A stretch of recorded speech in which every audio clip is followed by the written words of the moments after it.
বাংলাদেশে বিদ্যুৎ সরবরাহ নিয়ে সম্প্রতি বেশ আলোচনায় রয়েছে ভারতের আদানি গ্রুপ। তবে এবার সেই আদানির বিশ্বব্যাপী নানা দুর্নীতির তথ্য সামনে এসেছে।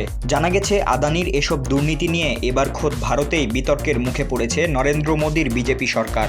ইতোমধ্যে দেশটির বিরোধী দলীয় কংগ্রেস নেতা রাহুল গান্ধী গৌতম আদানির বিরুদ্ধে সংসদীয় তদন্তের দাবি জানিয়েছেন। সেই সঙ্গে আদানিকে মোদী সরকার সুরক্ষা দিচ্ছে বলেও অভিযোগ করেছেন এই নেতা।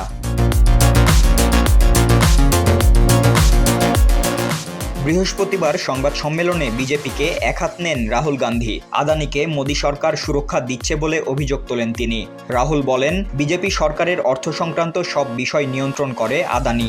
যুক্তরাষ্ট্রে আদানির জালিয়াতির বিষয়টি সামনে আসার পর এই নিয়ে তীব্র প্রতিক্রিয়া জানিয়েছেন বিরোধী দলীয় কংগ্রেস নেতা রাহুল গান্ধী। আর তাই মোদী সরকার চাইলেও আদানির বিরুদ্ধে কোনো পদক্ষেপ নিতে পারবে না বলে অভিযোগ রাহুলের।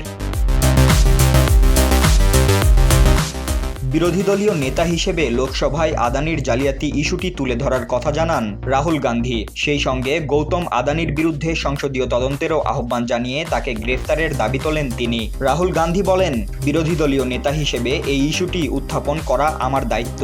প্রধানমন্ত্রী তাকে শতভাগ সুরক্ষা দিচ্ছেন। গৌতম আদানি দুর্নীতির মাধ্যমে ভারতের সম্পদ ভোগ দখল করেছেন। তিনি বিজেপিকে সমর্থন দেন। আমরা বারবার এই ইস্যুতে কথা বলবো। আমরা একটি যৌথ সংসদীয় কমিটির পাশাপাশি আদানির গ্রেপ্তারের দাবি জানাচ্ছি।